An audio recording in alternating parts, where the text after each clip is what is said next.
समुद्र उत सिन्धुरापो यस्यामन्नं पृष्ठय. ബാലകാണ്ഡത്തിലെ 3-ാം അധ്യായം. വാൽമീകി മഹാകാവ്യം നിർമ്മിക്കുന്നു. സ്വയം പരിശുദ്ധി വരുത്താനായി വാൽമീകി ജലസ്പർശം ചെയ്തു.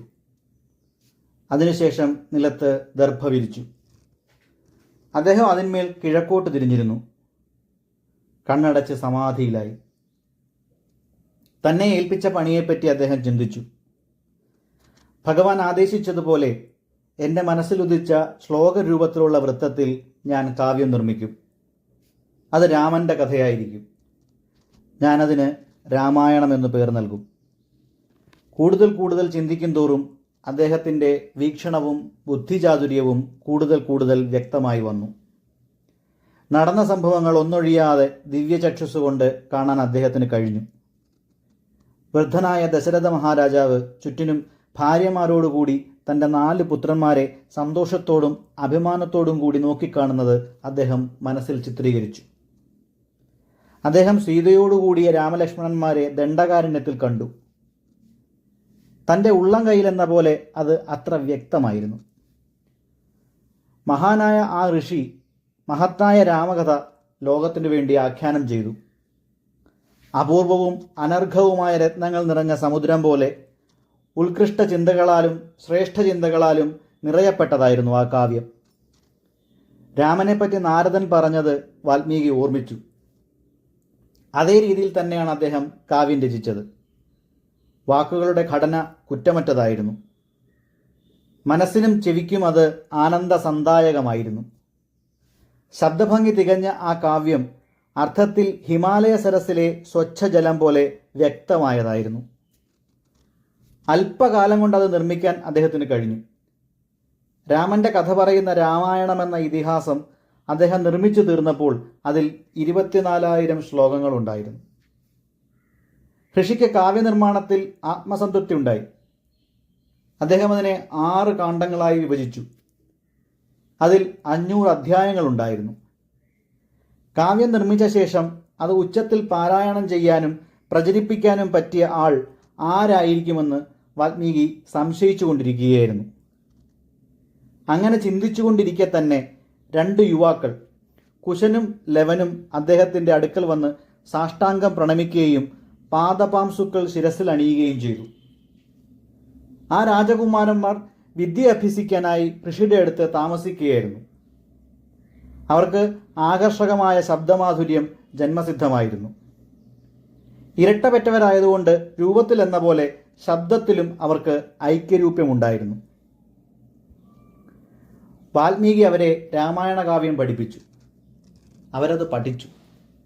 വീണയുടെ ശ്രുതിക്കൊപ്പം പാടുകയും ചെയ്തു. അവർ ഗന്ധർവന്മാരെ പോലെ പാടിക്കൊണ്ടിരുന്നു. ഈ സുന്ദരമായ മധുരമായി സംസാരിക്കുന്ന നീണ്ട കണ്ണുകളോടുകൂടിയ ബാലന്മാർ രാമൻ്റെ പുത്രന്മാരായിരുന്നു. ആ കാവ്യം മുഴുവൻ ഹൃദിസ്ഥമാക്കിയ ശേഷം അവർ ഓരോ ആശ്രമത്തിലായി സഞ്ചരിച്ച് രാമകഥ പാടിക്കൊണ്ടിരുന്നു.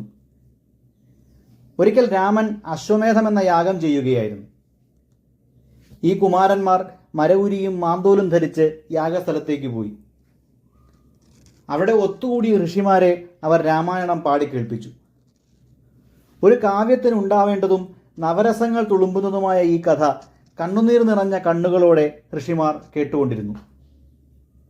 ആ ബാലന്മാരെ അവർ പ്രശംസിച്ചു. ഈ വർത്തമാനം രാജാവായ രാമൻ്റെ ചെവിയിലെത്തി. വീണയും കയ്യിലേന്തി നിന്ന അവരെ അദ്ദേഹം കണ്ടു. അവരുടെ ശബ്ദം ശ്രവിക്കുകയും ചെയ്തു. അദ്ദേഹത്തിൻ്റെ ജിജ്ഞാസ കത്തിജ്വലിച്ചു. അദ്ദേഹം അവർക്ക് ആളെ അയച്ചു. അവർ അദ്ദേഹത്തിൻ്റെ കൊട്ടാരത്തിലെത്തി. രാമൻ അവരെ സ്വാഗതം ചെയ്തു. മന്ത്രിമാരാലും പ്രിയ സഹോദരന്മാരാലും ചുറ്റപ്പെട്ട് അദ്ദേഹം സഭാമന്ദിരത്തിൽ ഇരിക്കുകയായിരുന്നു. യുവാക്കന്മാരിൽ അദ്ദേഹം ആകൃഷ്ടനായി. അദ്ദേഹം സഹോദരന്മാരോടായി പറഞ്ഞു, എന്തോ ഒരു ദൈവികമായ തേജസ്സാൽ ഇവർ പ്രകാശിക്കുന്നു.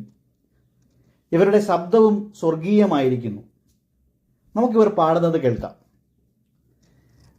വീണാനാദത്തോടിടചേർന്ന വശ്യമായ ഗാനം സഭാമന്ദിരത്തിൽ അലതല്ലി. കഥ പുരോഗമിച്ചതോടെ സിംഹാസനാരൂഢനായിരുന്ന രാമൻ തൻ്റെ ഔദ്യോഗിക നിലവിട്ട് അടിവച്ചടിവച്ച് താഴേക്കിറങ്ങി വന്നു. അദ്ദേഹം മറ്റുള്ളവരോടൊപ്പം നിലത്തിരുന്ന് മനോഹരമായ ആ കാവ്യം കേൾക്കാൻ തുടങ്ങി. അദ്ദേഹം മന്ത്രബുദ്ധനായ പോലെയിരുന്നു. അത് മറ്റേതോ ഒരാളുടെ കഥയാണെന്ന മട്ടിൽ ശ്രദ്ധിച്ചു കേട്ടു. അദ്ദേഹത്തിൻ്റെ നയനങ്ങളിൽ നിന്ന് ആനന്ദാശ്രുക്കൾ ധാരധാരയായി ഒഴുകി. ഈ കഥ മനു സ്ഥാപിച്ച മഹത്തായ രാജവംശത്തിൻ്റെതാണ്.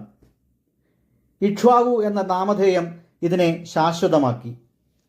കാവ്യം തുടങ്ങിയത് ഇങ്ങനെയാണ്. കല്ലുകൊണ്ടുണ്ടാക്കിയ ഒരു പ്രതിമ പോലെ ഇരുന്ന് രാമൻ ഈ കഥ കേട്ടു. രാമായണ നിർമ്മിതിയുടെ പശ്ചാത്തലം വിവരിക്കുന്ന ബാലകാണ്ഡത്തിലെ 3 ഭാഗങ്ങളാണ് അവതരിപ്പിച്ചത്. 3 അധ്യായങ്ങളാണ് അവതരിപ്പിച്ചത്.